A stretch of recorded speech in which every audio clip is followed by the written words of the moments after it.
En el vídeo de hoy quiero hablaros de una de las mayores tragedias que se están viviendo en los últimos momentos en Latinoamérica y que desgraciadamente también es una de las más ignoradas. Hoy quiero hablaros de Nicaragua. Nicaragua es un país centroamericano con una población de aproximadamente 6,5 millones de habitantes, similar a la de la Comunidad de Madrid, y con una riqueza humana y natural tan grande como convulsa es su historia. Para entender la situación actual que vive el país, debemos remontarnos a la segunda mitad del siglo XX y a la contienda ideológica que supuso la Guerra Fría.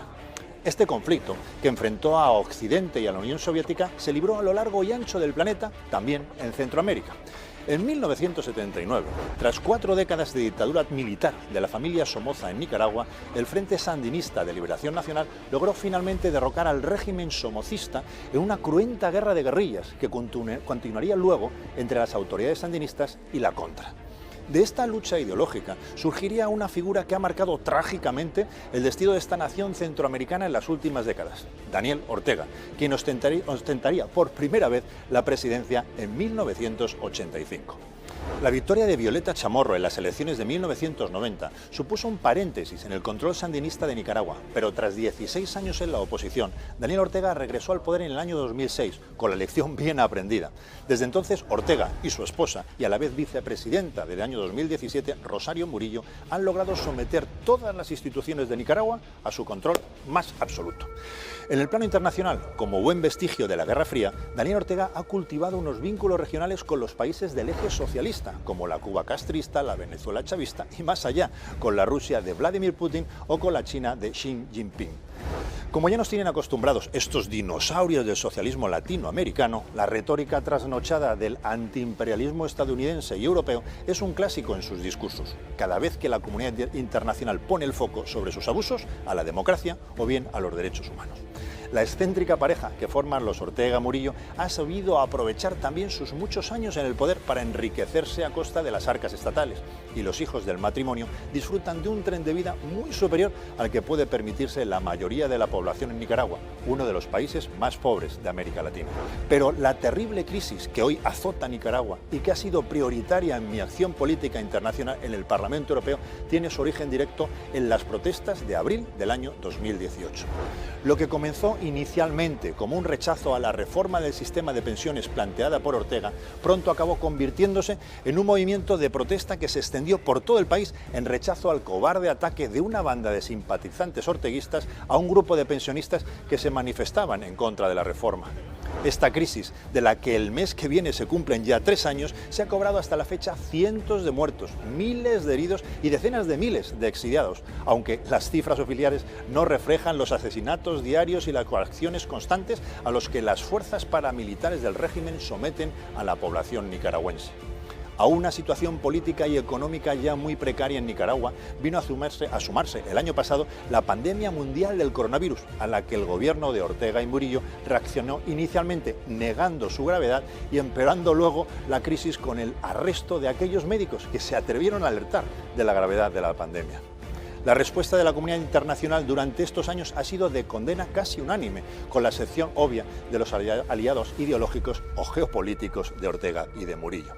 Desgraciadamente, ante esta crisis, como ocurre también en el caso de Venezuela o Cuba, Europa ha demostrado ser más reticente que Estados Unidos a la hora de hacer responsable al régimen de Daniel Ortega por sus crímenes. Mientras que Estados Unidos ha sancionado hasta la fecha a decenas de funcionarios, entidades y empresas sandinistas por su responsabilidad en la represión, incluida la vicepresidenta Rosario Murillo y 3 de sus hijos, la Unión Europea ha limitado la congelación de activos y prohibiciones de viaje a solo 6 agentes del régimen orteguistas. Esta timidez en castigar a los responsables de una de las mayores tragedias que se está viviendo en América Latina en estos momentos choca con la dureza con la que la Unión Europea ha respondido, y lógicamente, a la situación en Bielorrusia, un país con el que no tenemos acuerdo de asociación, como sí que ocurre con Nicaragua, pero en el que la Unión ha sancionado a más de 80 individuos, incluidos el presidente Lukashenko y su hijo, aunque la represión haya sido sustancialmente menor. Como en el caso de Cuba y Nicaragua, esta suavidad de la Unión Europea con el régimen izquierdista es consecuencia directa de la diplomacia europea dirigida por Josep Borrell, quien fue propuesto por un gobierno, el español, en el que se sientan actualmente ministros comunistas que simpatizan absolutamente con el régimen de Ortega. Pero el trabajo que no ha hecho el señor Borrell sí lo está haciendo esta casa, el Parlamento Europeo, que ha expresado en numerosas ocasiones su más firme condena al gobierno nicaragüense. La última vez en la resolución de octubre del año 2020 que yo personalmente propuse y lideré en esta Cámara. En Nicaragua debe haber un cambio democrático ya, y de lo contrario, si no lo hay, tiene que haber consecuencias. En este año 2021, Nicaragua se enfrenta a su reto más importante de los últimos 3 años, ya que el próximo 7 de noviembre tendrán lugar las primeras elecciones tras el inicio de la crisis y que podrían suponer el fin,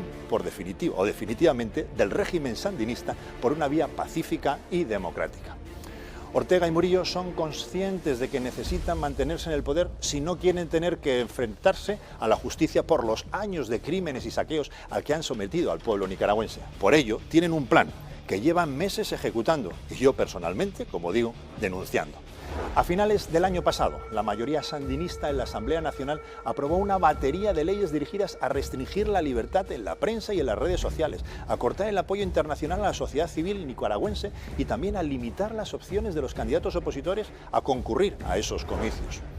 Ante este incremento de la represión, se han redoblado las exigencias internacionales al régimen sandinista para ponerles fin, la más reciente la semana pasada, por el propio Consejo de Derechos Humanos de las Naciones Unidas. Ortega, a quien las acciones comienzan a hacerle daño ya, ha expresado su voluntad de negociar, pero este ofrecimiento encierra una trampa en la que la comunidad internacional no puede ni debe caer. Y es que el plan de Ortega ha consistido en acelerar la represión en los últimos meses con la intención de ceder luego en las leyes más controvertidas en un gesto de supuesta buena voluntad hacia la comunidad internacional, pero distrayéndola de lo realmente importante, la reforma electoral. Según la Organización de Estados Americanos, esta reforma debería aprobarse antes del mes de mayo, si queremos garantizar unas elecciones libres en noviembre.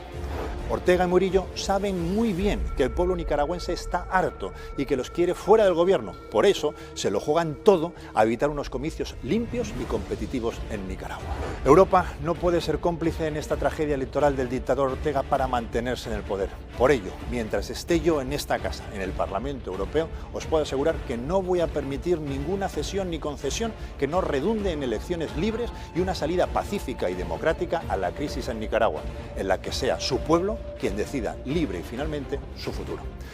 Queridos amigos, hasta aquí el vídeo de Exteriores con Bauzá de hoy. Espero haberos ayudado a entender un poco mejor lo que está sucediendo en Nicaragua, un pueblo hermano al que los españoles tenemos el deber de ayudar a liberarse del dictador que los oprime, los empobrece y los masacra. Por ello, hoy no puedo más que despedirme con un ¡Viva Nicaragua libre! Hasta luego.